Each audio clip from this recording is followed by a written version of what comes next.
Oke, Maul, oke. Oke, gitu. Oke, next slide, Par. Oke, kita masuk ke sesi pertama dulu ya, gitu. Narasumber pertama kita yang sudah saya jelaskan tadi, yaitu Kak Ivana Putri. Kak Ivana ini lahir di Medan pada tanggal 8 bulan 9 tahun 2001. Di bawah juga tertera emailnya. Next slide. Nah, di sini saya akan membacakan CV dari Kak Ivananya. Riwayat pendidikannya pernah bersekolah di SMK Metodis Charles Wesley sebagai siswa jurusan musik klasik atau piano pada tahun 2016 sampai 2019. Dan saat ini yang seperti kita tahu sebagai mahasiswi Stambuk 2019 di Fakultas Psikologi Universitas Sumatera Utara. Dan Kak Ivana ini juga ada pengalaman kerjanya loh, yang sebagai asisten guru di Yayasan Pendidikan Winfield pada tahun 2019 dan juga sebagai guru piano di Melody Harmony pada tahun 2020 sampai sekarang. Next slide. Nah, kali ini riwayat organisasi. Nah, jadi Kak Ivana ini aktif banget nih di organisasi. Pada tahun 2020 sampai 2021 sebagai anggota publikasi dan dokumentasi di Panitia Komisi Pemilihan Umum Psikologi USU. Pernah juga menjabat sebagai divisi desain grafis dan media manager di Dotins, sebagai graphic design manager di Quarter Life Projects, dan divisi desain grafis di Logos. Dan juga yang baru-baru ini sebagai anggota hubungan masyarakat di Evolve, dan anggota komunikasi dan informasi di Pemerintahan Mahasiswa Fakultas Psikologi Universitas Sumatera Utara, dan yang baru nih, koordinator PDD di Duta Mahasiswa USU 2021, dan Head of Social Media di Belajar Seutuhnya. Baiklah, kepada Ivana, kira-kira ada yang ingin ditambahkan? Sepertinya tidak ada. Baiklah, sepertinya untuk saat ini kita berikan saja waktunya kepada Ivana. Kepada Ivana, kami persilakan. Halo, terima kasih buat Departemen Kesmat, dan thank you juga buat Kak Kampan yang udah membuka sesi hari ini. Jadi, gimana nih?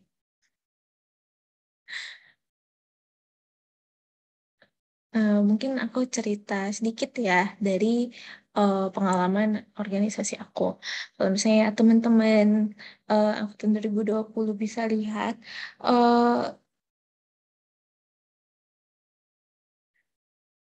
apa ya, bidang aku itu beda jauh banget dari SMK musik terus masuknya psikologi, tapi fokusnya di desain grafis. Itu kayak 3 bidang yang berbeda banget. Tapi ini aku mau kasih tahu satu perks atau satu keuntungan dari kamu ngikutin banyak organisasi dan kamu coba-coba banyak divisi yang berbeda. Nah, jadi dari banyaknya bidang yang kamu coba gitu, kamu jadi tahu passion kamu di mana, kamu bisa hanya di mana, dan apa yang paling menguntungkan untuk kamu. Gitu. Nah, kalau misalnya teman-teman tahu juga, ada yang namanya prinsip Ikigai. Ada yang tahu Ikigai gak? Pernah dengar atau gimana gitu? Baca-baca di artikel?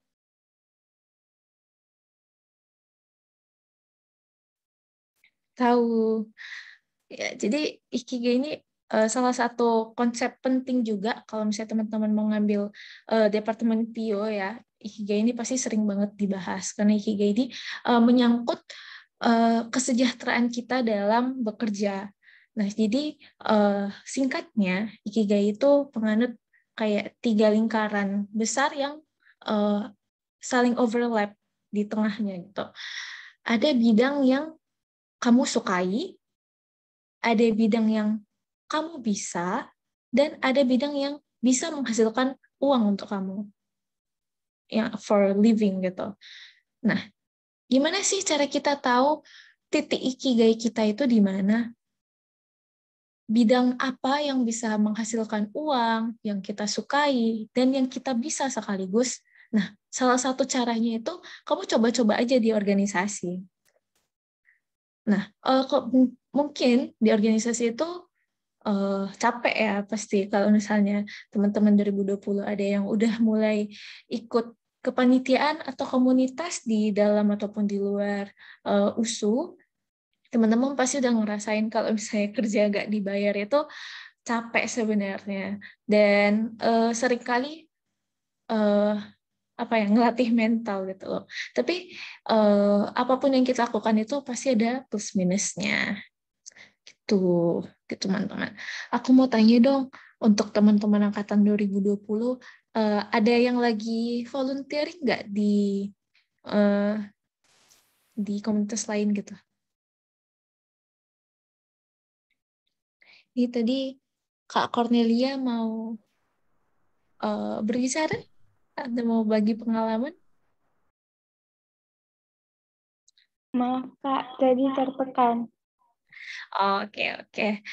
Ada yang mau promosiin nggak komunitasnya sekaligus, ya kan? Misalnya aku mau promosiin nih, sekaligus ya kan, belajar seutuhnya. Teman-teman udah pada follow belum? Tahu belum apa itu belajar seutuhnya? Arah tanya, wah, ya arah tanya ini juga keren banget karena dia membahas eh, apa ya, fenomena psikologi dari sudut pandang psikologi sosial. Jadi kalian bisa belajar istilah-istilah baru, kalian bisa tahu, oh ternyata fenomena yang aku alami selama ini tuh ada namanya loh, dan aku tuh nggak sendiri ngerasain itu. Keren deh, jangan lupa follow ya. Ada yang mau promosiin kan nih komunitasnya?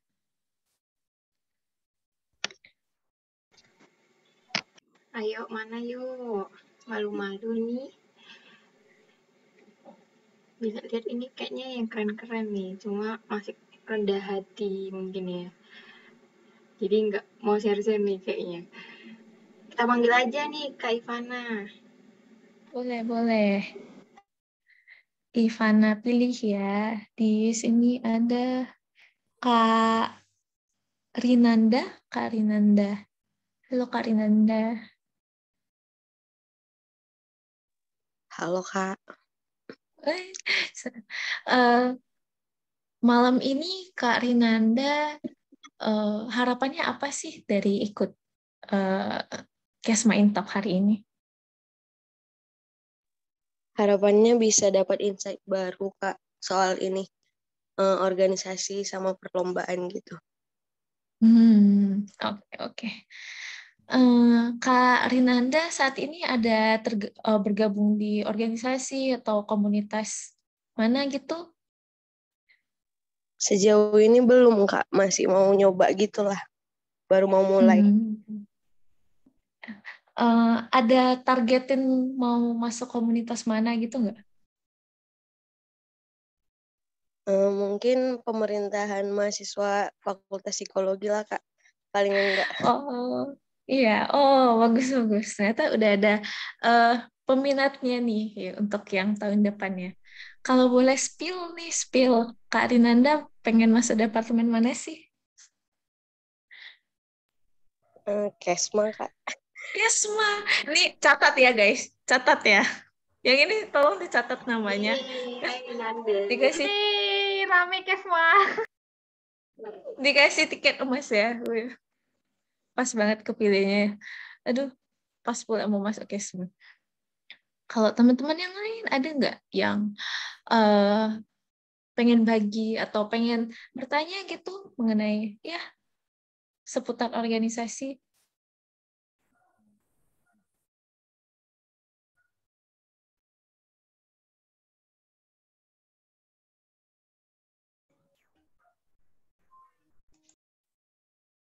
Gak ada nih, sepi.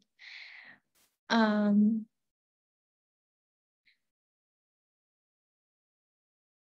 gak ada, sepi sekali.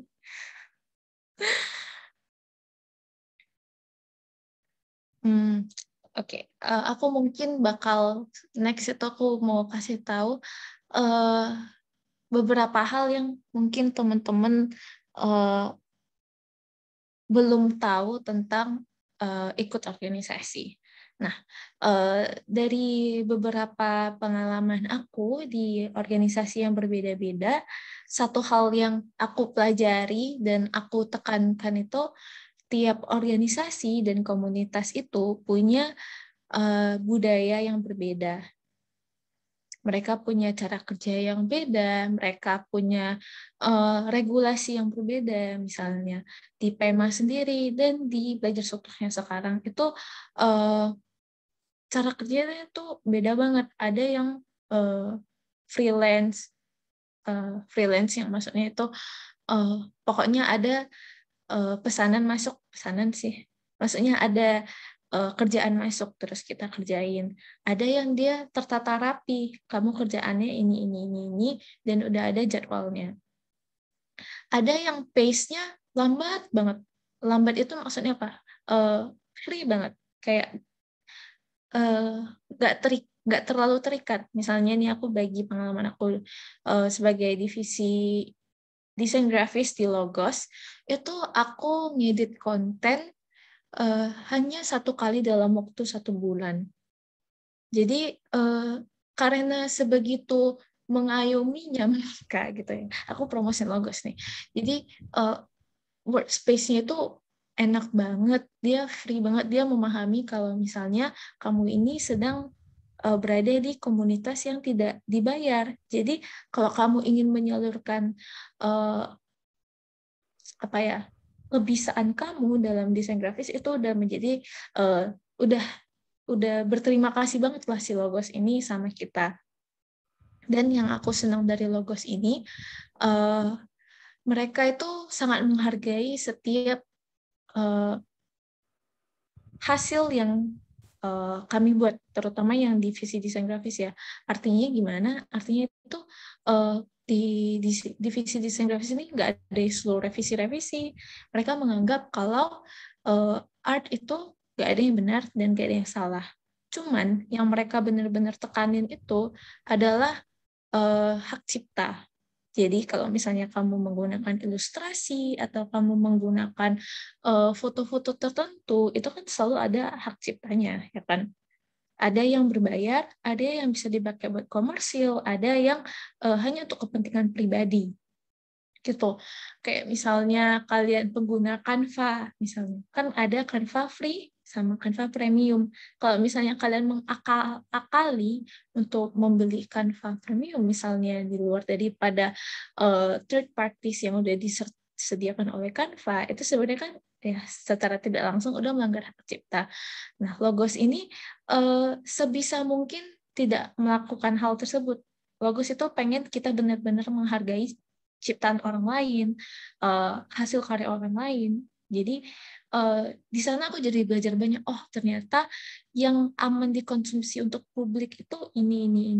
Ternyata selain bentuk desain yang kita buat tiap hari itu ada satu hal penting lainnya yang perlu kita perhatikan lagi, yaitu hak cipta, supaya ya yang pertama nggak kena masalah, yang kedua kita belajar untuk menghargai atau beretika dalam desain grafis. Nah, sedangkan spill sedikit ya, kalau misalnya di Quarter Life Projects sebagai head of graphic design juga, jadi bidangnya sama ya sebagai perbandingan. Nah, itu workflow-nya beda banget. Dan karena yang memberi masukan itu banyak, kita harus bisa adapt, kita harus bisa cepat. Oh, kalau misalnya kita kerja untuk departemen A, departemen B, departemen C, itu tuntutannya beda-beda. Dan kita harus cepat tahu, bisa cepat beradaptasi, dan harus bisa memilah mana yang baik dan yang enggak terlalu penting untuk diikuti. Nah, aku mungkin bisa paham ya buat teman-teman yang baru pertama kali ikut organisasi atau kepanitiaan, mungkin kayak sungkan gitu ya kan. Aduh, aku sebenarnya nggak setuju lah sama pendapat kakak ini atau abang ini, tapi karena aku baru masuk, aku takut gitu untuk ungkapinnya. Aku takut nanti dia bilang banyak masalah atau gimana. Nah, itu wajar banget untuk pertama kali kalau kita baru ngikutin organisasi. Tapi kadang dengan kita mengikuti tuntutan atau tekanan dari orang lain, kita belajar untuk menjadi pribadi yang lebih kuat. Kalau misalnya kata Kelly itu, what doesn't kill you makes you stronger. Jadi selama kamu bisa cope atau kamu bisa menyesuaikan diri sesuai dengan standar yang dilimpahkan kepada kamu, dan kamu bisa lakukan, itu keren banget. Jadi kamu tahu limit kamu di mana sih, kamu bisa sesibuk apa, gitu. Kamu sanggup untuk menjadi sesibuk apa sampai kamu menyentuh limit kamu dan kamu rasa udah capek banget, udah nggak bisa lagi gitu. Jadi know your limit itu satu hal yang penting juga. Jadi jangan sampai kecapean, jangan sampai bikin kuliah terlena, jangan sampai jadi gak ada waktu sama keluarga, apalagi sama pacar ya kan, kalau udah punya pacar gitu. Jadi jangan harus bisa pilih. Nih, MC, halo Abang MC. Ini di kolom chat ada Iya, kenapa Ivana? pertanyaannya dari Abang Nego. Boleh langsung Ivana jawab? Oh iya, boleh. Oke, Boleh ya? dari Abednego ya tadi? Iya. Oke, Abednego tanya nih, pengalaman apa yang kakak dapat dari ikut organisasi? Pengalamannya banyak banget. Kayak yang tadi aku udah sebutin ya, mungkin udah ada beberapa. Itu aku jadi tahu limit aku sampai mana. Terus aku jadi tahu ternyata berinteraksi sama orang di luar Medan itu kayak gini. Berinteraksi secara dari daring itu begini. Gimana sih cara kamu mendekatkan diri dengan orang yang baru pertama kali kamu kenal secara daring? Kayak kamu belum pernah ketemu orangnya, tapi kamu kayak ngerasa oh bahasanya udah cocok gitu, udah klop tuh. Itu bisa kamu pelajari, kamu bisa adaptasi di organisasi. Terus yang paling penting itu networking sih. Kalau misalnya ada yang terlalu melebih-lebihkan networking atau apa sih namanya jalur orang dalam, itu sebenarnya salah satu hal yang paling aku syukuri dari aku sok aktif di sana dan di sini. Kayak balasannya setimpal gitu loh, meskipun aku jadinya sibuk, mungkin aku jadi kurang tidur, begini begitu, tapi aku merasa dengan adanya networking ini, aku punya teman-teman di luar fakultas yang bisa aku minta tolong, aku tahu mereka akan bersedia kalau misalnya aku minta tolong gitu. Kayak yang paling simpel ya, ini kan sekarang ada banyak sebar kuesioner, survei gitu. Nah, salah satu yang bisa kamu dapat itu kamu bisa sebar survei ke lingkaran pertemanan kamu yang lain. Kalau misalnya kamu sebar di psikologi aja, ya yang ngisi kan itu aja gitu. Dan nggak semua orang juga mau mengisi. Kalau misalnya kamu sebarkan itu di lingkungan circle kamu yang lain, di komunitas lain, itu mereka akan berarti kamu punya partisipan tambahan gitu yang lebih luas jangkauannya itu sih.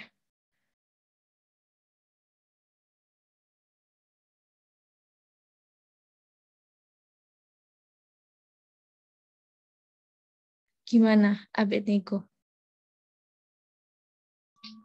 Baik Kak, terima kasih Kak. Kalau gitu aku gantian dong tanya ke Abednego. Masih boleh nggak Kak Kampana? Oh, mau nanya balik, boleh. Iya, boleh ya. Aku mau tanya ke Abednego nih. Kamu ada incer perlombaan atau organisasi tertentu gitu? Untuk saat ini belum ada sih Kak, karena belum ada ketertarikan juga. Tapi kan karena dikasih tadi ada info dari kawan kan, joinnya katanya biar lebih nambah insight juga tentang mana yang harus kita pilih di kedepannya antara organisasi dan perlombaan. Nah, di sini aku ingin mau cari tahu gitu, apa sih yang pengen ku kejar untuk di semester depannya. Ya. Aku somehow relate banget ya sama Benego. Kayak aku ini mau jadi apa sih? Aku sebenarnya bisa apa? Bahkan aku masuk psikologi itu aku nggak tahu sebenarnya ini cocok nggak untuk aku. Nah di sampingan itu aku coba ke organisasi. Ya mungkin kemampuan aku di desain itu nggak bagus-bagus banget. Ya cukuplah untuk keperluan organisasi sehari-hari. Nah, tapi di sana aku belajar, oh ternyata desain itu bisa bikin aku senang. Desain itu jadi kayak escape aku gitu loh dari perkuliahan. Jadi selain organisasi itu bisa mengisi pengalaman kamu, organisasi itu juga bisa bantu kamu untuk cari tahu passion kamu sebenarnya di mana. Dengan kamu mungkin coba-coba content writer, mungkin kurang cocok deh, kayaknya kurang bisa di content writing. Kamu mau coba di eksternal atau di hubungan masyarakat gitu ya kan. Kamu coba, kamu cocoknya di mana. Nah nanti dari mencoba beberapa bidang, kamu bikin perbandingan. Ternyata aku lebih bisa ini, aku lebih sanggup di sini, aku lebih maksimal potensiku kalau aku di bidang ini. Nah dari sana mungkin kamu bisa lintas jurusan ke karir kamu, gitu. Karena karir ya seberapa banyak sih kita lihat psikologi jadi psikolog kan bisa juga jadi ya pekerja di bank, bisa jadi guru, bisa jadi banyak hal lainnya. Jadi lintas jurusan itu wajar-wajar aja dan itu suatu hal yang baik. Gitu. Semangat terus buat Abednego.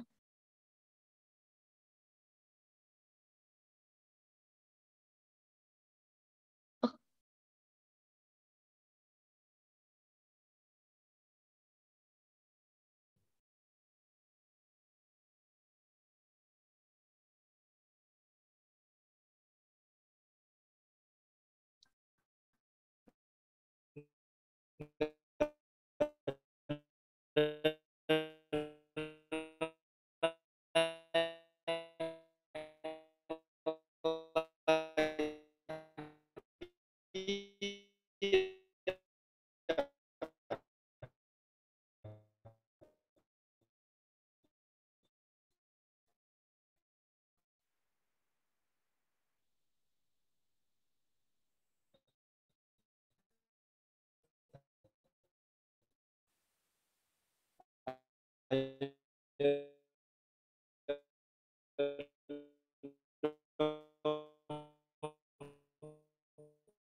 halo Kak Kampana, sepertinya suaranya putus-putus.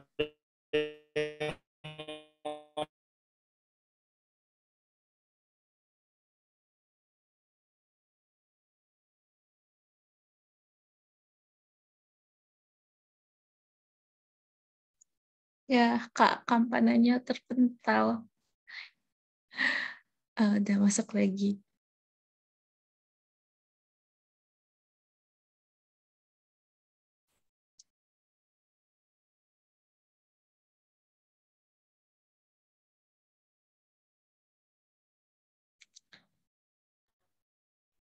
Halo, sorry, tadi udah sampai mana ya?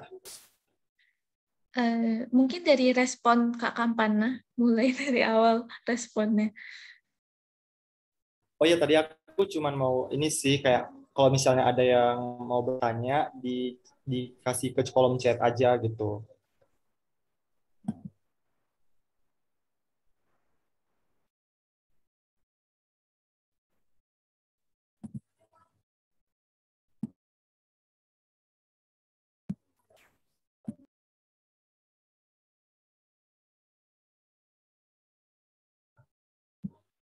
Oke, gimana Ivana? Bisa dilanjut?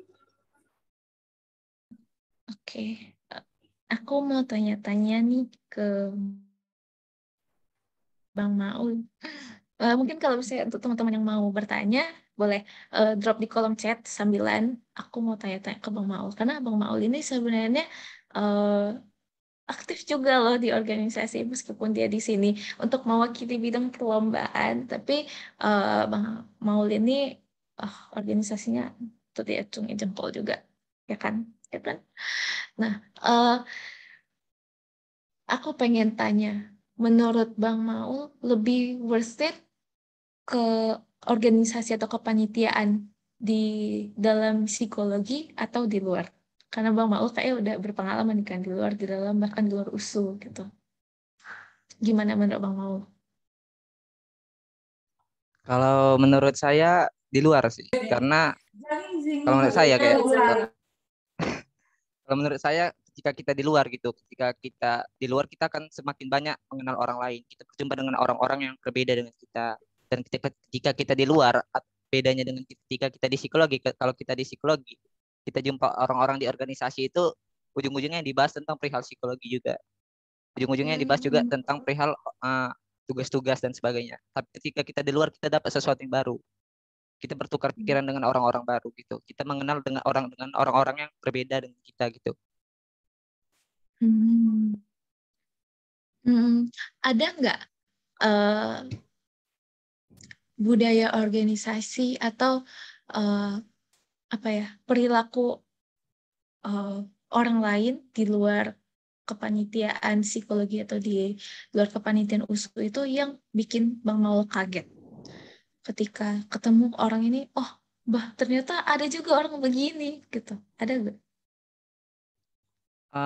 Sejauh ini kalau yang bikin terkejut itu enggak sih, tapi ada sesuatu orang yang bikin tepatnya kagum gitu. Karena pernah dibawa ke kepemimpinan dia gitu. Kalau biasanya ketika kita di organisasi atau kepanitiaan, kita pasti mengutamakan voting. Kalau dia ketika dia memimpin atau ketika bertanya dalam sebuah forum, dia tuh ada satu pendapat aja yang berbeda, dia tetap menghargai itu sampai semua pendapat satu gitu. Jadi dia nggak mengutamakan kayak, oh ini jawaban terbanyak, ini pilihan terbanyak, maka yang ini yang pilih gitu. Enggak, dia tetap menghargai orang-orang yang berbeda pendapat tadi sampai orang-orang ini, semua orang-orang di sini itu satu pemahaman, satu jawaban. Keren. Spill dong, kalau boleh tahu, spill dong. Kayaknya seru tuh, mana tahu teman-teman jadi pengen join kan? Boleh nggak? Boleh nggak di spill? Kalau di spill sebenarnya kalau masih di USU juga, tapi di luar fakultas itu orang-orang dari salah satu organisasi USU juga, Ukmi Ad-Dakwah namanya. Jadi buat teman-teman yang penasaran sikap atau sifat seseorang yang bisa bikin Bang Maul kagum, ya teman-teman boleh banget join ya, apalagi kalau yang cocok sama kriterianya. Ditunggu banget ya kan Bang Maul? Ya. Oke. Kak Nathan nih tanya di kolom chat. Gimana sih cara membagi waktu karena dilihat banyak kegiatan di satu waktu yang bersamaan? Wah, kalau bicara soal time management ini sebenarnya tricky banget ya, karena time management aku itu enggak terlalu bagus juga, but I'm working on it supaya bisa dapat tidur yang cukup. Kan seringkali ada banyak hal yang harus aku korbankan. Salah satunya itu tidur aku gitu. Jadi tidurnya jam sekian, bangun jam sekian, karena udah harus nyelesain ini itu.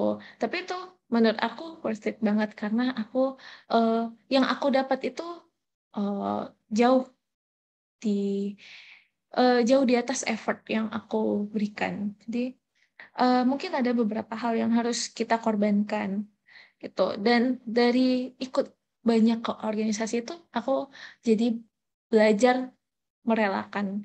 Kalau misalnya teman-teman tahu orang yang perfeksionis itu susah untuk melepaskan hal-hal yang di luar ekspektasi mereka. Misalnya aku tuh udah punya ekspektasi, aku semester ini target nilai aku segini.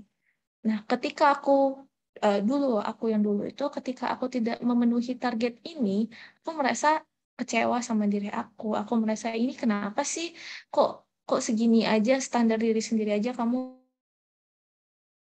nggak bisa ikutin gitu. Tapi dari ikut organisasi, aku jadi belajar kalau banyak hal yang nggak bisa kita kontrol, banyak ekspektasi orang yang nggak bisa kita kontrol, yang nggak semua itu bisa dipenuhi. Sehingga dari sana aku belajar merelakan itu suatu hal yang sering terjadi dan harus dilakukan supaya kamu tetap sehat mental. Karena ya kamu itu bekerja dengan banyak orang, dengan isi kepala yang berbeda, dengan pemikiran yang berbeda, tapi kamu dituntut untuk menyenangkan semua orang. Nah, itu kan nggak bisa gitu. Dan orang lain mungkin menaruh kayak kekecewaan ke kamu, atau kamu bahkan menaruh kekecewaan ke diri kamu sendiri gitu. Tapi kamu harus bisa belajar merelakan, oh ya udah, ternyata organisasi ini tuh nggak cocok sama aku, atau bidang ini tuh nggak cocok sama aku, atau ya udah, kali ini aku gagal, tapi next time aku akan belajar lebih baik lagi gitu. Kok jadi jauh ya dari pertanyaannya? Oke, thank you banget Kak Ivana. Thank Jadi you, Kana. aku jujur aja nih, aku mungkin cerita dikit ya, aku agak mungkin iri dan cemburu gitu kan, melihat Ivana itu banyak banget organisasi yang dilakukannya dan termanage dengan baik gitu teman-teman. Jadi mungkin ini sih yang harus kita pelajari. Satu, kita mengorbankan waktu tidur kita ya. Jadi gimana efeknya Ivana setelah mengorbankan waktu tidurnya? Iya, padahal Kak Nata juga orangnya sibuk ya kan. Orangnya Enggak. juga, wah, Kak Nata Ya tuh kan, nggak usah didengerin tuh sih. gak usah didengerin. Enggak. Kalau sibukku sibuk yang kayak gimana ya? Pura-pura gitu loh. Kelihatan sibuk. Bogus business. Tapi kalau Ivana mah memang benar-benar sibuk gitu, yang memang udah ada posisi jabatannya, anjay, keren ya. Nah. Oke lah, itu aja sih. Makasih Ya. ya Kak Ivana. Yang lain kalau mau tanya-tanya juga boleh tuh. Semangat. Ada nih satu di kolom chat. Kak ingin bertanya, jawaban apa yang sebaiknya kita berikan pada saat rekruter kepanitiaan atau organisasi menanyakan tentang pengalaman organisasi, di mana pengalaman organisasi kita itu nggak ada. Oke, ini agak menjebak sih ya, karena sejujurnya kalau misalnya aku diminta untuk memilih anggota aku atau partner aku ke depannya, aku pasti milih yang setidaknya udah punya pengalaman di minimal satu organisasi. Jadi udah enggak dari awal gitu mulainya, enggak dari awal mengarahkan. Setidaknya partner aku udah punya gambaran kira-kira gimana sih cara berinteraksi dengan orang lain. Nah, kalau misalnya teman-teman ada ikut tips interview, gitu, interview online yang diselenggarakan beberapa waktu yang lalu, nah teman-teman itu bisa dapat insight kalau misalnya hal yang paling penting itu chemistry dengan interviewee, dengan orang yang akan mewawancarai kamu gitu. Jadi chemistry-nya itu maksudnya gimana sih? Kamu datang tepat waktu, kamu berpakaian rapi, menarik, kamu menjawab dengan semangat, kamu menunjukkan kamu benar-benar passion dan kamu pengen belajar gitu ya kan. Itu akan menunjukkan kalau ternyata orang ini bisalah aku train dari awal gitu. Kayaknya enak nih kerja sama orang ini karena orang ini mau belajar, bisa diajar gitu, dan orangnya passion terhadap bidang yang dia lamar. Nah, jadi itu akan jadi nilai plus buat kamu kalau misalnya kamu kurang di pengalaman. Mungkin kayak gitu sih. Cuman kakak ini minta namanya disensor. Jadi semoga ini menjawab dan bisa berguna buat kakak yang bertanya. Oke.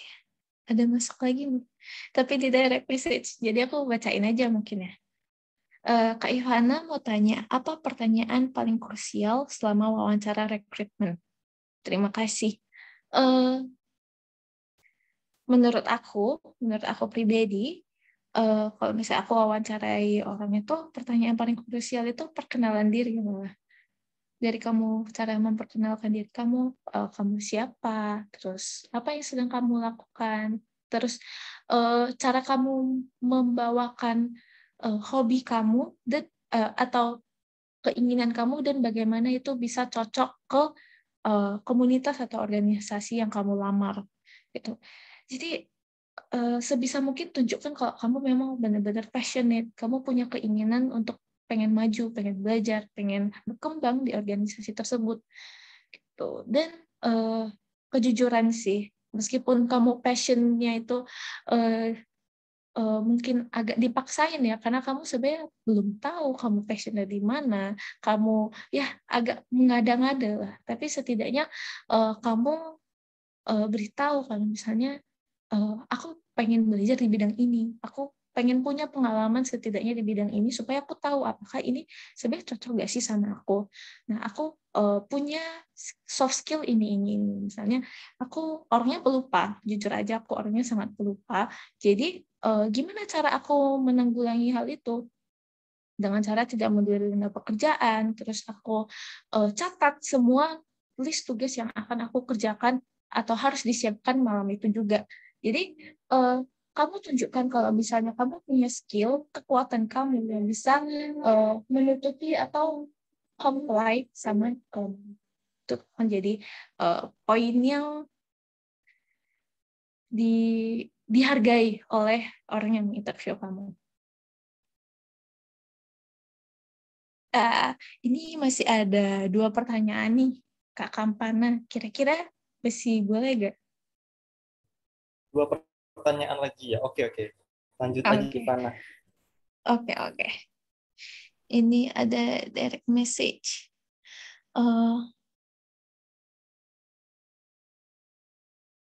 Oke, 3 sih jadinya. Ternyata kan berdekatan. Yang pertama dulu ya. Apakah kuliah kakak tertinggal kalau banyak organisasi? Wah, ini menarik sekali. Kalau dulu ya, karena belum terlalu banyak. Dan organisasi yang aku ikutin itu dulu masih di dalam psikologi aja. Jadi kayak saling paham. Nah, ini plus point kalau misalnya kamu berorganisasi di dalam fakultas psikologi. Karena sama-sama tahu jadwal ujian, tahu jadwal meeting, rapat harian, sehingga tidak akan diganggu gitu. Nah, nggak akan double meeting lah gitu, nggak akan bahkan triple atau 4 meeting dalam satu waktu sekaligus gitu. Itu positifnya. Kalau sekarang apakah kuliah tertinggal? Puji Tuhan masih bisa terkendali,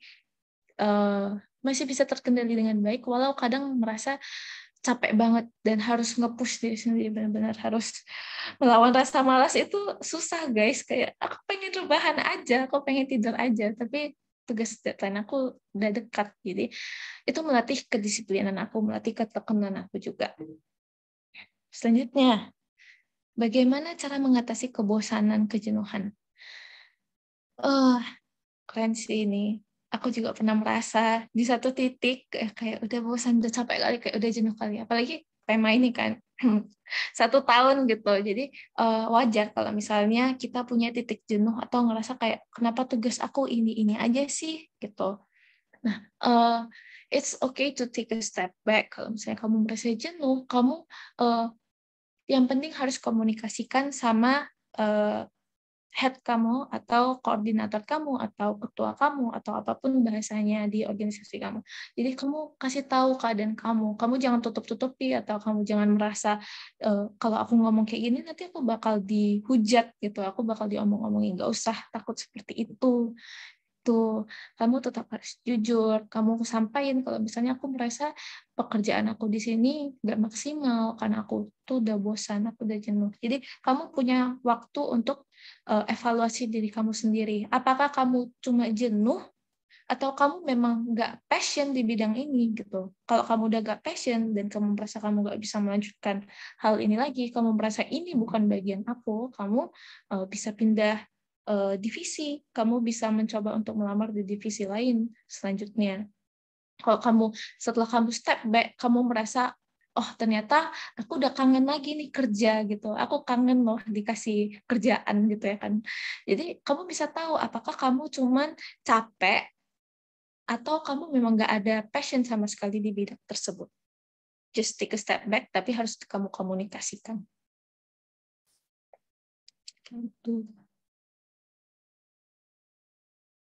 Sama yang terakhir ya. Terakhir nih mungkin ya. Masih ada Ivana Boleh, pertanyaan. Iya, satu terakhir. Boleh nggak? Boleh, boleh. Oke.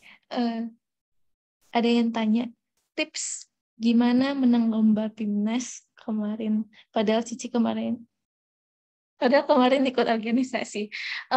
Jadi kemarin itu ikutnya PKM, baru lolos ke PIMNAS. Nah, mungkin alur PKM dan PIMNAS ini akan membuat teman-teman bingung, gitu ya kan? Karena aku pertama kali pas baca, aku juga bingung. Ini apa? Kenapa prosesnya panjang banget?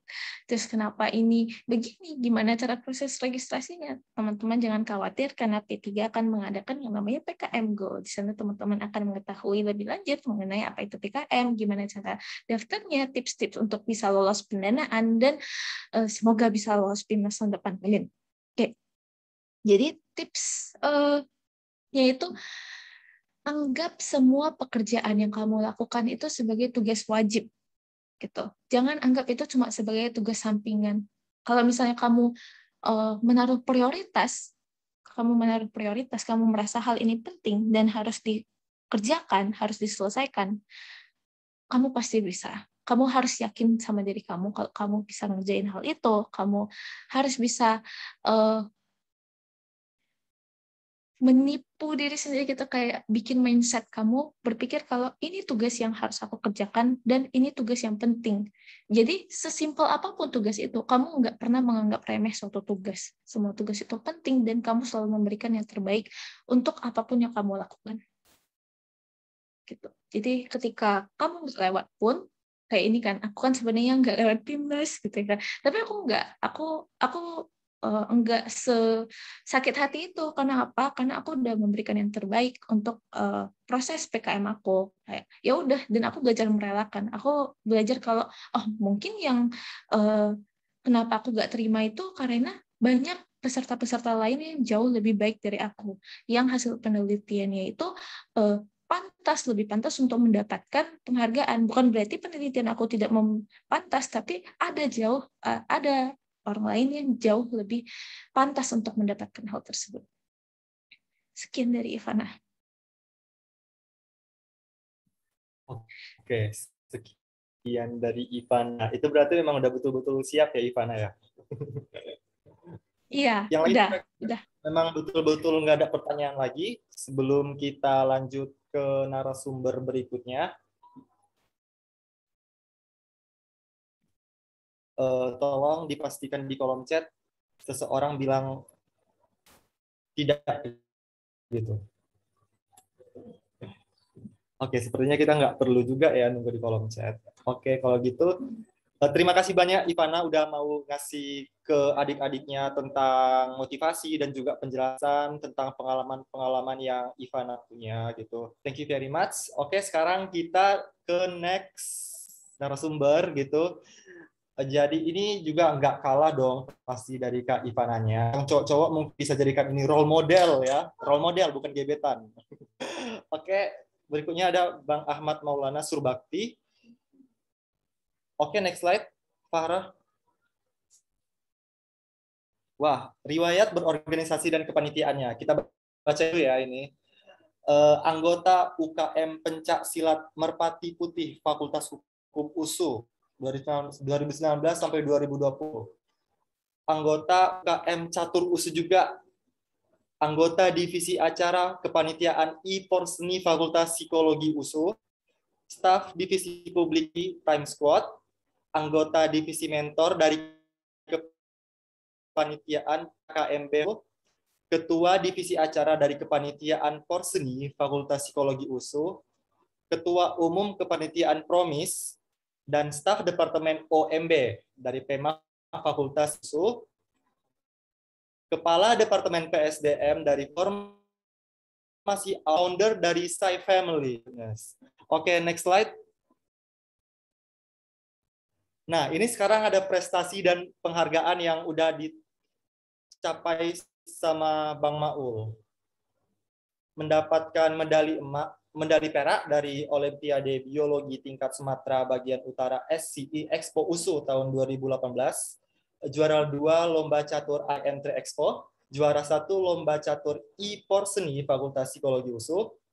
Juara 2 Lomba Poster Nasional ISCONFEST 2.0, mendapatkan medali emas tim nasional Buddha Fest. Top 6 di International Videography Competition IESCO, finalis di lomba infografis nasional Scientific 2.0, juara 1 di lomba poster publik nasional Art Day, dan juga juara 1 juga di lomba poster ilmiah nasional ONIK, dan sebagai awardee di beasiswa. Wah, keren banget ya penghargaan dan prestasi yang diterima sama Bang Maul ini. Oke. Kira-kira Maul gimana? Udah siap nggak untuk ngejelasin dan memberikan penjelasan tentang pengalamannya? Insya Allah siap. Oke, karena Maulnya udah siap, oke, waktu dan tempat kita persilakan buat Maul. Bismillahirrahmanirrahim. Assalamualaikum warahmatullahi wabarakatuh dan selamat malam teman-teman semuanya. Selamat malam panitia dan Ivana. Mungkin aku mau nanti ke depannya bakal ganti kata perlombaan dengan prestasi karena hakikatnya seseorang yang ikut perlombaan itu pengen dapat sebuah prestasi. Segabut-gabutnya orang yang lomba itu pasti pengen dapat sebuah prestasi. Jadi nanti kata perlombaan aku ganti dengan prestasi biar lebih enak. Sebelum bicara lebih lanjut, mungkin aku mau nanya nih sama teman-teman. Kira-kira apa yang menjadi alasan atau yang mendorong seseorang itu untuk mengikuti sebuah perlombaan atau untuk berprestasi gitu? Mungkin teman-teman boleh jawab di kolom Zoom. Kolom chat Zoom.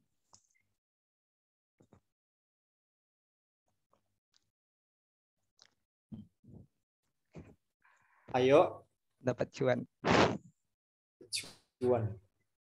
Biar menang dapat hadiah. Pengalaman. Jadi populer. Mungkin ya. Jadi populer. Menuin CV. Oh iya, menuhin CV sih. Oh iya, menuhin CV juga.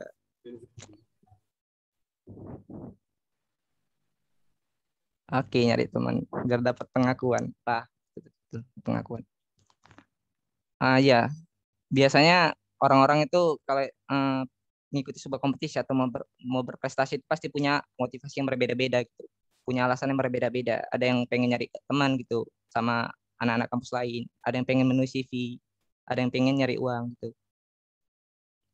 Waktu mahasiswa baru, alasan utamaku atau alasan pertamaku itu adalah pengen jadi seseorang yang berbeda gitu. Pengen jadi mahasiswa yang berbeda dari orang lain. Karena pelatih aku itu pernah bilang, kalau kau cuma kuliah aja, lalu apa bedanya kau dengan orang lain? Ketika kau nanti tamat, kau cuma bawa selembar CV. Selembar ijazah gitu. Itu nggak bisa membuktikan apa-apa darimu gitu. Itu nggak bisa membedakan apa-apa darimu dengan orang lain. Itu alasan pertama dan utamaku waktu mahasiswa baru pengen lomba gitu. Jadi aku pengen jadi mahasiswa yang berbeda. Bukan nggak target pertama, mungkin setelah itu baru ada alasan lain, pengen menulis CV, pengen dapat cuan dan lain-lain. Tapi alasan pertama dan utama itu pengen berbeda dari mahasiswa lain. Terkait judul kita juga, organisasi versus perlombaan atau prestasi gitu. Sebenarnya ini judul yang agak menjebak karena ketika kita membandingkan, aku pikir gitu, ketika aku berpikir apa yang membedakan organisasi dengan prestasi, susah gitu. Karena sepengalaman aku, organisasi dan prestasi itu ada dua hal yang penting dan berkaitan. Dua hal yang penting dan berkaitan. Membandingkan prestasi dan organisasi itu seperti kita membandingkan sholat dan wudhu. Kalau yang muslim mungkin tahu gitu. Orang yang wudhu belum tentu untuk sholat. Gitu. Tapi orang yang sholat pasti wudhu. Orang yang berorganisasi belum tentu punya prestasi. Tapi orang yang berprestasi umumnya itu berorganisasi. Dan motivasi dia berprestasi, bimbingan-bimbingan dia ketika berprestasi itu didapat dari orang-orang yang ada di sebuah organisasi. Dan termasuk aku gitu. Ketika aku berprestasi, motivasi pertama aku berprestasi itu aku dapat dari orang-orang di organisasi. Pertama aku masuk sebuah organisasi namanya UKM Catur USU gitu. Setelah aku jumpa dengan pelatih aku gitu. Yang tadi aku bilang, dia yang bilang gitu, kalau kau cuma kuliah aja, lalu apa bedanya kau dengan orang lain?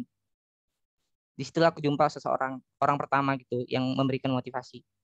Dan salah satu motivasi yang diberikan dia sama aku juga gara-gara uang. Waktu abang itu jadi seorang mahasiswa, dia tuh dapat 50 juta per tahun dari USU.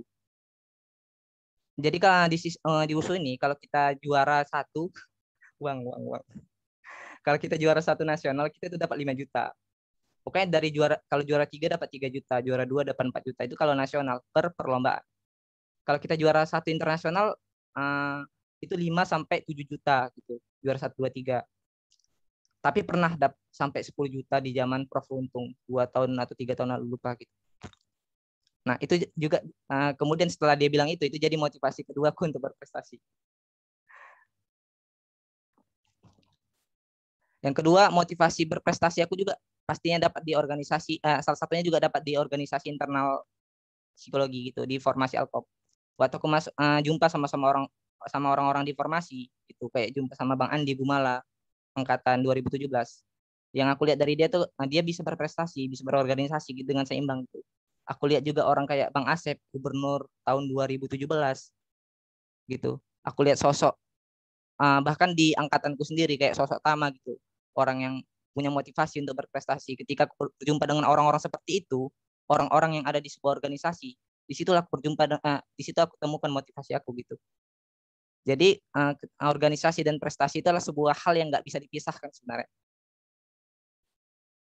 Seseorang berprestasi umumnya itu punya komunitas atau organisasi, dan di komunitas atau organisasi itu, walaupun nggak selalu tapi umumnya, dia di situ dia punya mentor, di situ dia punya tim gitu, di situ dia punya rekan-rekan yang saling support sama dia.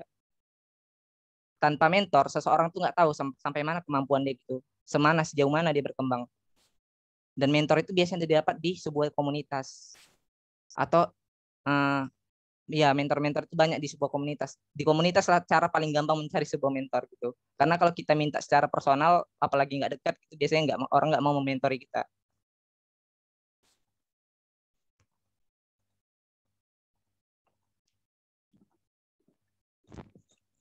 Oke, hal pertama yang aku lakukan ketika aku pengen berprestasi itu kayak tadi tuh ikut sebuah UKM gitu, UKM catur, karena passion aku, hobi aku itu di catur, maka aku ikut sebuah UKM catur, UKM catur. Di UKM catur situ aku kenal orang-orang gitu. Dan pertama kali aku lomba di semester 1 itu adalah lomba catur. Dan pertama kali aku ke lomba itu aku menang, dan karena menang jadi candu. Kedepannya itu pengen terus berprestasi. Jadi kayak ketika kita berprestasi, makanya banyak orang yang punya prestasinya itu banyak gitu. Itu bukan karena dia terlalu ambis, tapi karena dia candu. Ketika orang udah menang, dia candu, pengen menang lagi. Pengen lomba lagi. Tapi tiba-tiba itu kan kemarin ada pandemi. Nah, di situ tiba-tiba kayak gara-gara pandemi, UKM itu nggak ada pelatihan. Dan di situ sebenarnya motivasi berprestasi aku juga sempat turun. Jadi setiap orang setiap orang dalam organisasi atau prestasi pasti ada masa-masa dia itu turun semangatnya gitu, entah karena faktor eksternal atau faktor internal. Nah, karena motivasi aku turun dan karena pandemi itu aku anggap nggak mensupport aku untuk berprestasi, aku jadi jeda gitu sampai 1 tahun nggak ikut kompetisi apapun. Tiba-tiba motivasi aku untuk berprestasi itu muncul karena aku lihat banyak flyer orang gitu yang berprestasi di IG apalagi IG USU kece.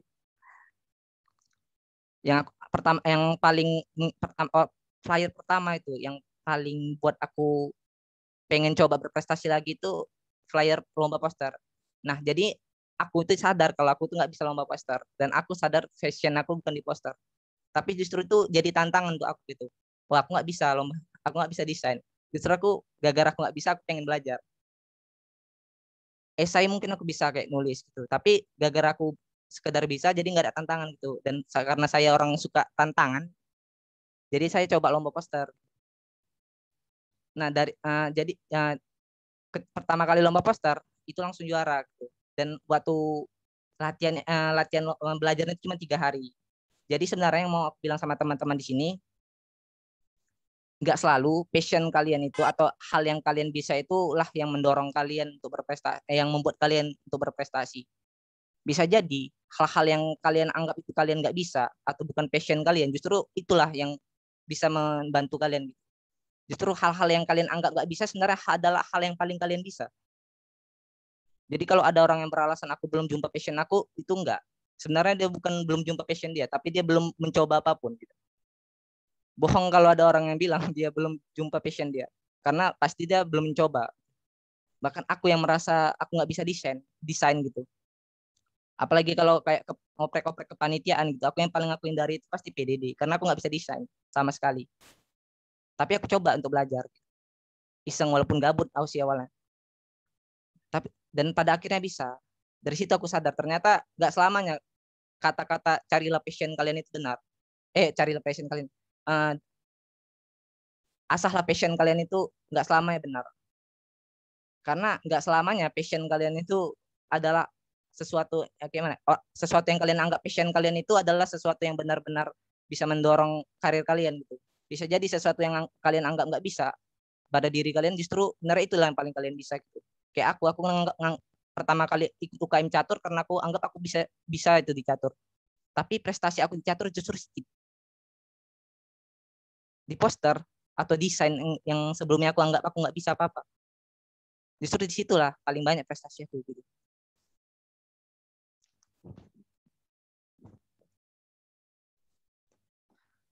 Nah, yang aku mau pesankan juga sama teman-teman.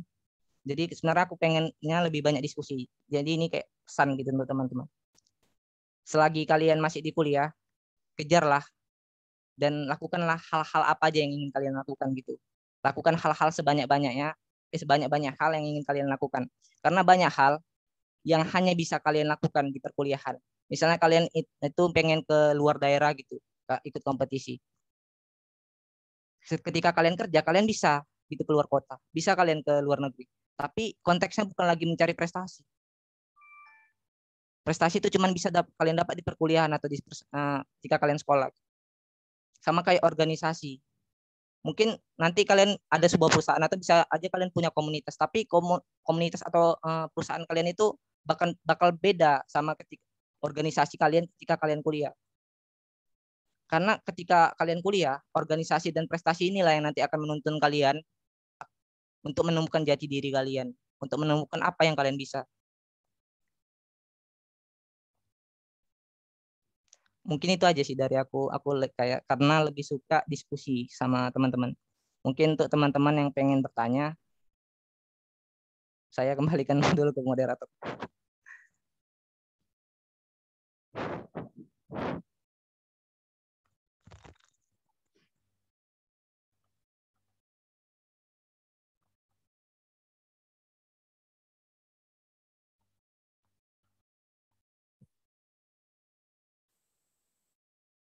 Gimana? Ada yang mau bertanya ke Bang Maulnya?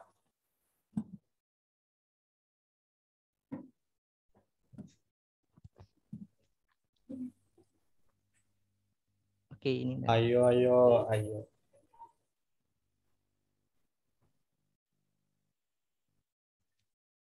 Oh, mungkin itu ada yang nanya itu Bang Maul. Dari Rizky Hidayah. Apa abang nggak bosan ketika ikut lomba atau takut kalah? Oke. Makasih Rizky Hidayah atas pertanyaannya. Apa abang nggak bosan ketika ikut lomba atau takut kalah? Ketika ikut lomba aku pasti pernah bosan gitu. Jangankan kalah, ketika kita juara aja bosan. Jadi kalau bosan tuh pasti. Jadi kayak tadi yang aku bilang gitu, ketika kalian ikuti sebuah organisasi, ketika kalian ikuti mencari sebuah prestasi, itu pasti ada saat-saat di mana kalian bosan. Pasti bosan, walaupun karir kalian di organisasi itu bagus, prestasi kalian itu bagus di perlombaan, pasti bosan. Apalagi ketika karir kita di organisasi nggak bagus, atau kita kalah aja di lomba gitu. Pasti ada. Tapi yang bikin kita tuh bangkit lagi adalah ingat lagi apa yang sebenarnya jadi motivasi kita untuk ikut lomba gitu. Apa sebenarnya menjadi motivasi kita untuk berprestasi. Misalnya untuk CV, setelah tamat aku pengen penuhi CV aku. Maka ingat lagi lah motivasi itu tadi. Ingat lagi lah, nggak lama lagi kita ada di kampus ini. Dan sebentar lagi kita akan tamat. Apa kita mau gitu mengosongkan CV kita? Kalau memang kayak tujuan kita awal tadi itu CV. Atau misalnya tujuan kita cuan gitu. Ingat lagi motivasi kita itu cuan. Ketika misalnya kalian ikut lomba 10 kali, pasti ada tuh satu lomba yang menang. Karena kalau kalian betul-betul belajar dari kesalahan kalian, minimal ada pasti satu ada yang menang. Dan ketika kalian menang pasti balik modal gitu. Modalnya dari juara kalian lomba tadi sama juara dari uang dari USU tadi yang Abang bilang. Gitu. Jadi bosan pasti. Jangankan kalah, menang aja bosan gitu. Takut kalah itu pasti. Apalagi orang yang pertama kali memulai, pasti itu takut kalah gitu. Tapi cobalah lawan rasa takut kalian itu. Ketika kalian sudah melawan rasa takut kalian itu, jadi rasanya kayak biasa aja gitu. Apalagi kalau udah biasa kalah gitu. Itu nggak apa-apa, jeda dulu, merasa bosan. Belajar dulu mana yang kurang dari aku. Cari mentor. Kayak yang Abang bilang tadi gitu. Mentor itu adalah orang yang bisa bantu kita untuk upgrade diri gitu. Jadi dia carilah mentor ketika kalian ikut lomba gitu. Mungkin banyak orang bisa otodidak, tapi mentor lah yang bisa membantu bisa mempermudah kalian untuk mengetahui mana yang kurang dari kalian. Apa yang perlu di-upgrade lagi dari kalian. Selama ini udah berkembang atau enggak kalian? Itu sebenarnya fungsi dari seorang mentor. Mungkin kalian bisa otodidak, tapi kalau boleh carilah seorang mentor.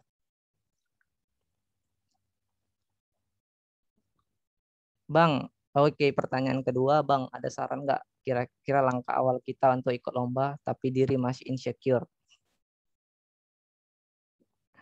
Langkah pertama itu kalau belajar sih dulu. Kalau memang masih menganggap diri itu nggak bisa, maksudnya nggak berani gitu untuk memulai, belajar dulu.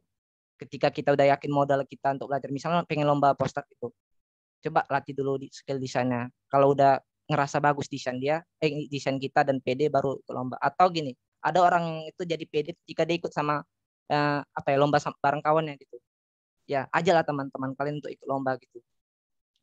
Jadi tergantung kalian gitu. Kalau ada teman-teman aku yang biasa aku ajak lomba itu, dia memang nggak mau memulai karena insecure gitu. Tapi ketika diajak dia mau karena ada kawan gitu.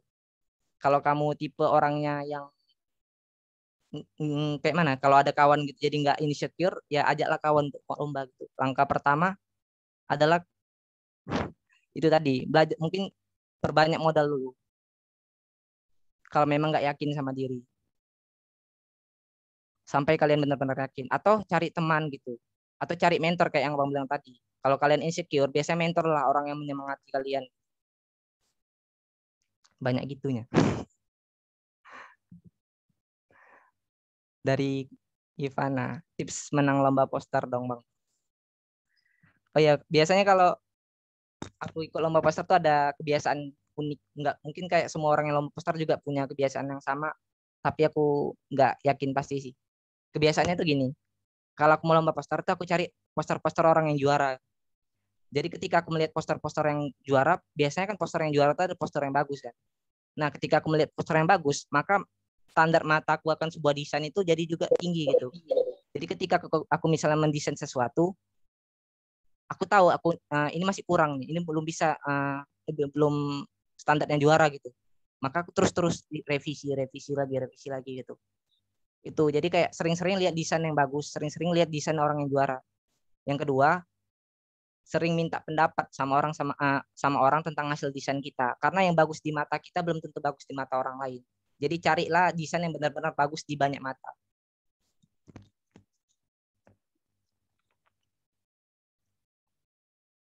Oke, pertanyaan selanjutnya, Bang, bagaimana caranya untuk menghilangkan rasa suka menunda? Misalnya kan Bang, ada oprek atau lomba gitu, pasti ada deadline-nya kan Bang. Nah, kita suka tunggu deadline. Ternyata pas waktunya mepet nggak terkejar. Bagaimana tips untuk mengurangi sifat seperti itu Bang? Untuk sebenarnya kita sama sih. Bagaimana suka untuk sikap untuk mengurangi? Kalau aku menjawabnya mungkin sedikit munafik. Karena aku juga seperti itu. Tapi yang aku lakukan ketika aku merasa sadar kalau aku selama ini menunda, yang aku lakukan adalah memaksa diri gitu. Kalau kita bilang kalau ini agak menyinggung soal manajemen waktu ya. Kalau kita bahas manajemen waktu di webinar atau di mana-mana, pasti yang selalu dibilang to-do list gitu. Selalu yang dibilang itu buat skala prioritas. Dan semua orang tahu gitu untuk melakukan hal itu. Itu hal yang umum, tapi melaksanakan itu yang susah. Dan salah satu hal yang menyusahkan kita itu sifat menunda-nunda tadi gitu. Jadi langkah pertama solusi yang satu-satunya dari aku itu maksa diri gitu. Paksa diri gitu. Ketika kita sadar kita udah menunda-nunda atau membuang banyak waktu, paksa diri untuk bergerak. Paksa diri untuk enggak berdiam diri.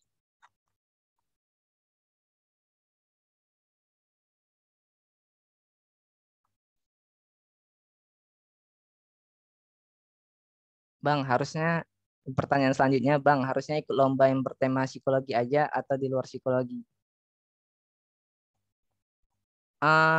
Kalau harusnya, itu tergantung kalian sih. Kalian lebih suka ikut lomba yang di luar terkait psikologi atau di luar psikologi? Karena kalau aku sendiri lebih suka ikut lomba, bukan lebih suka sih. Selama ini perlombaan aku itu bahkan nggak menyinggung psikologi, kebanyakan menyinggung tentang pertanian. Jadi kayak anak pertanian. Dan ketika aku mengikuti lomba-lomba di luar di luar psikologi, aku belajar hal-hal baru gitu. Jadi yang aku pelajari, inilah enak ketika kita mengikuti sebuah kompetisi. Yang kita pelajari itu nggak hanya di hal-hal tentang psikologi aja, tapi di luar psikologi pun bisa kita pelajari gitu. Dan ketika kita kalau mungkin bisa aja gitu tanpa ikut lomba kita belajar hal-hal di luar psikologi, tapi ketika kita ikut sebuah lomba kita bakal lebih termotivasi untuk belajar hal-hal lain gitu di luar dari psikologi.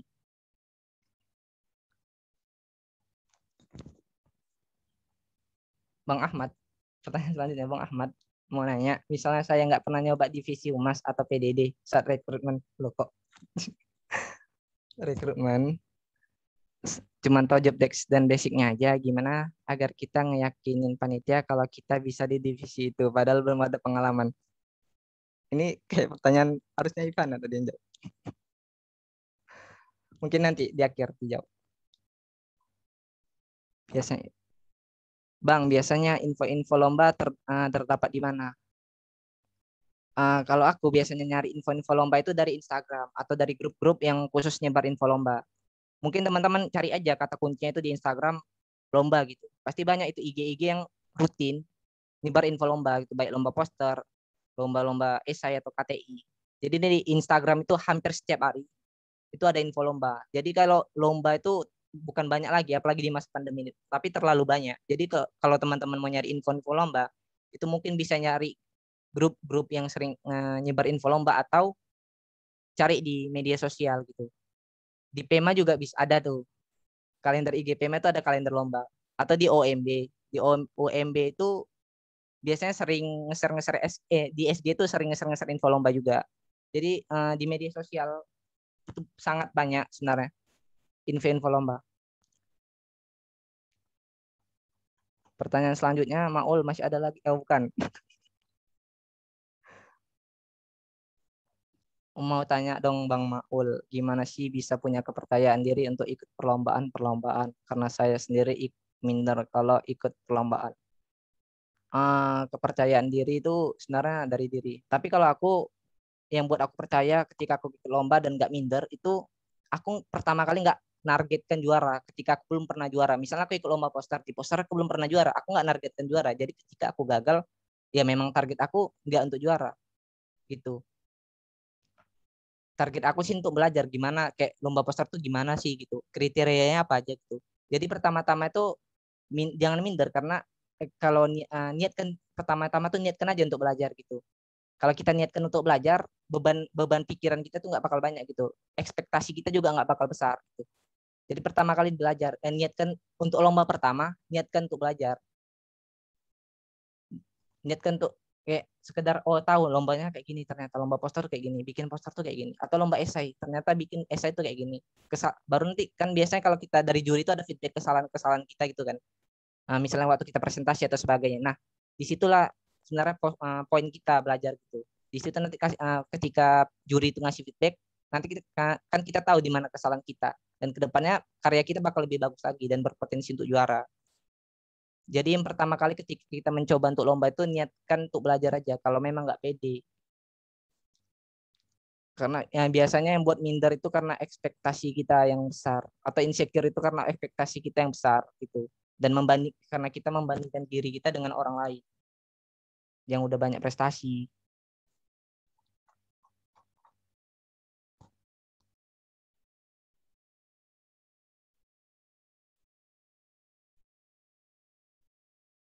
PKE.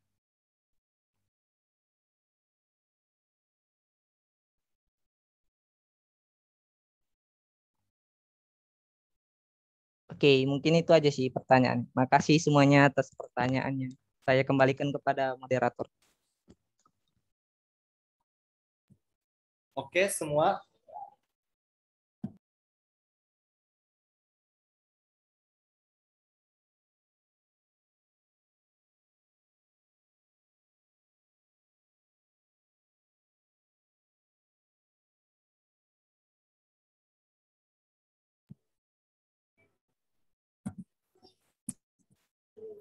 Oke, semuanya.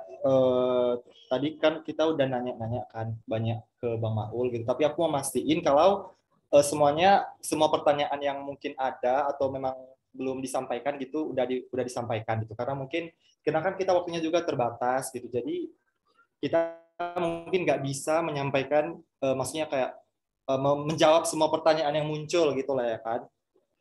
Oke, tapi BTW kami ada dapat info nih. Tunggu bentar ya. Salah satu mahasiswi angkatan 2020 yang namanya Jeffrey Angkasa, ada muncul nggak? Ada di sini nggak ya kira-kira? Lagi hadir nggak ya? Sama Heni Setiawati gitu. Barusan menang gitu. Juara 1 lomba ULM National Investment Competition 2021 gitu. Perlombaan tingkat nasional diselenggarakan oleh KSPM ULM dan itu menangnya pada tanggal 25 Oktober. Tepuk tangan dulu dong, tepuk tangan online. Ramai banget ya di sini orang gitu. Oke. Heni, kami bisa minta sharingnya nggak sedikit tentang yang tadi sudah di-mention? Boleh dong. Iya Kak. Ya Kak. Oke, selamat malam teman-teman dan kakak abang semuanya. Sebenarnya kalau untuk sesi ini mungkin Jeffrey Angkasa yang cocoknya ngomong karena dia ketuanya gitu. Saya cuma ya sama-sama lah gitu, sama-sama lah. Jadi kami mengikuti lomba. Oh iya Bang.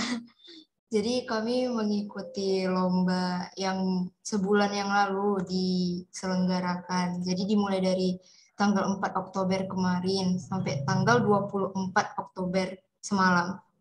Jadi pengumumannya baru tadi siang dan puji Tuhan dapatnya juara 1. Jadi sebenarnya awalnya itu cuma uji coba aja karena awalnya Jeffrey Angkasa yang menemukan posternya itu, poster lombanya. Jadi saya pikir awalnya, aduh ini mana menang, kita anak psikologi mana punya basic perekonomian.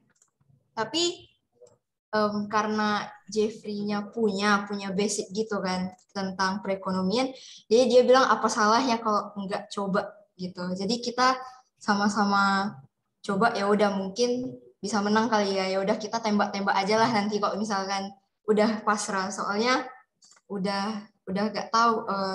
Saya sama-sama nggak tahu juga karena masih di psikologi kan.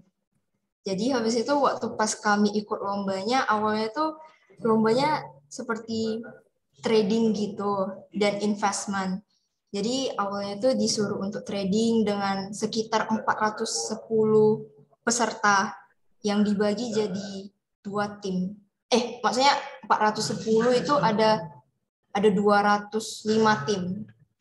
Ya, jadi kami melawan semua tim itu dari berbagai daerah dan dari ujung ke ujung, berbagai universitas juga.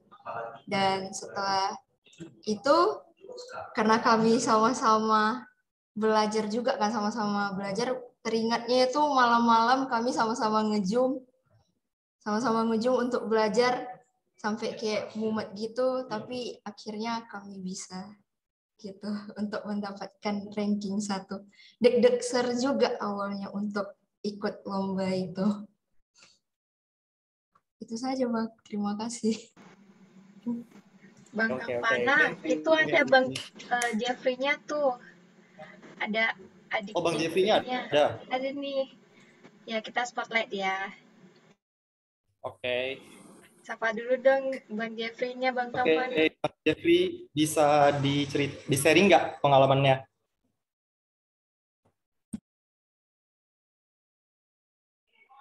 Halo, iya. Halo. Ya, masuk Jeff, kok, Jeff. udah kedengaran kok. Ya, ya kebetulan memang kami, aku sama Henry memang lumayan tertarik untuk lomba tersebut sehingga kami mencoba sih dan tidak jangka juga sebenarnya. Dan dengan pengetahuan yang ya lumayan-lumayan saja, tapi untungnya diberikan kesempatan. Ya begitu saja sih.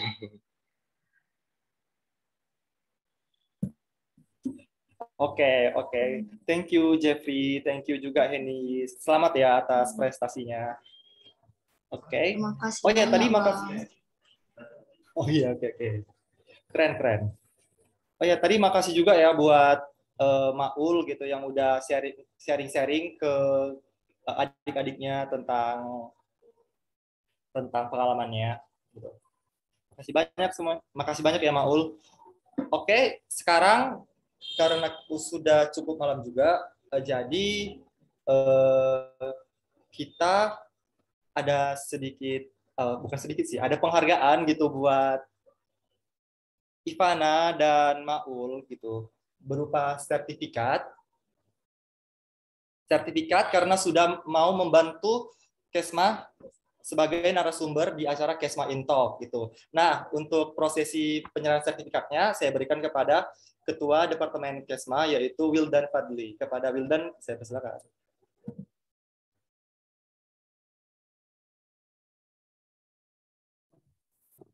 Oke, halo semua. Suaraku ya. Iya, jadi sertifikat ini sebagai bentuk apresiasi kami, sebagai bentuk karena terima kasih kami dari Departemen Kesma sebagai pelaksana kegiatan Kesma Intalk ini juga, dan yang mewakilkannya adalah berisi nggak?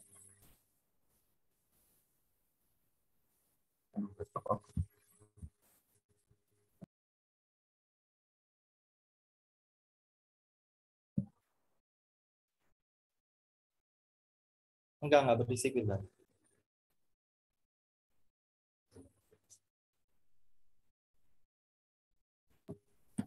Nah ya, jadi sertifikat ini yang pasti sebagai bentuk tanda terima kasih kami dan apresiasi kami kepada Ivana Putri udah mau gabung bersama kita di sini, udah mau bersama-sama untuk bagi ilmu ke kita semua mengenai organisasi khususnya ya. Dan sertifikat ini tentunya juga sah ya dari tema dan dari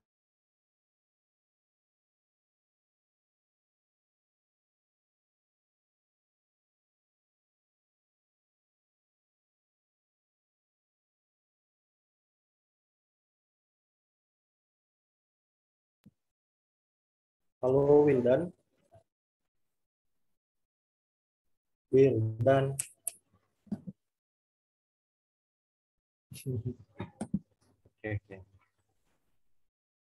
Oke, pokoknya nanti dari perwakilan dari Departemen Kesma nanti akan nyerahin secara langsung ke Ivana Putri ya. Makasih ya Ivana.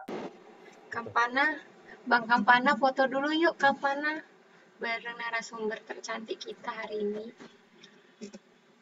Oh iya, oke. Oke, aku. Oh, tapi Maulnya gimana? Belum ya. dikasih? Nanti satu-satu. Oke. Oh, ya. Standby ya untuk narasumbernya dan Bang Wildannya ada nggak ya?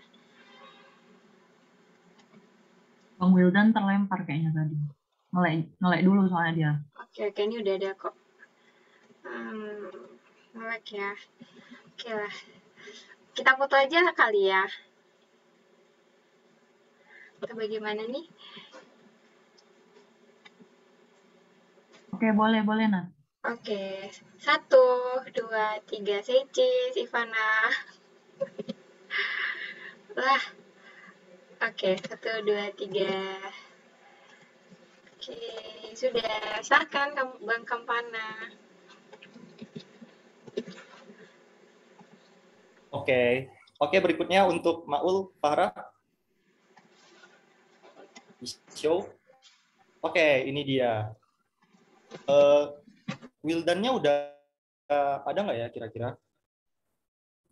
Maaf tadi kepental. Wildan. Jaringannya tiba-tiba hilang. Ya, selanjutnya juga buat Oke, nggak apa-apa Wildan, nggak apa-apa. Aku juga tadi kepental kok. Kami dari Departemen Kesma sebagai pelaksana kegiatan Kesma Talk ini mau memberikan apresiasi dan bentuk terima kasih kami kepada Maulana itu berupa sertifikat karena udah mau gabung bersama kita di sini membagi ilmunya kepada adik-adik angkatan 2020 ya. Pasti ilmunya pasti sangat inilah ya, nggak bisa kita dapatkan di luar lah ya, apalagi secara free gitu. Dan Bang Maulana mau gitu secara baik hati membagi ilmunya bersama kita. Sertifikat ini saya berikan kepada Maulana.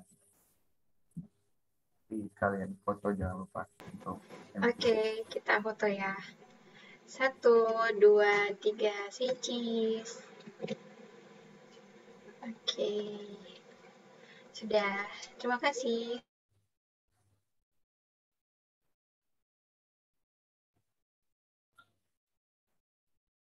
Oke.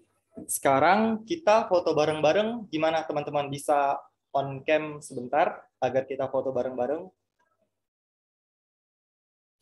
Ayo semuanya on cam dulu yuk.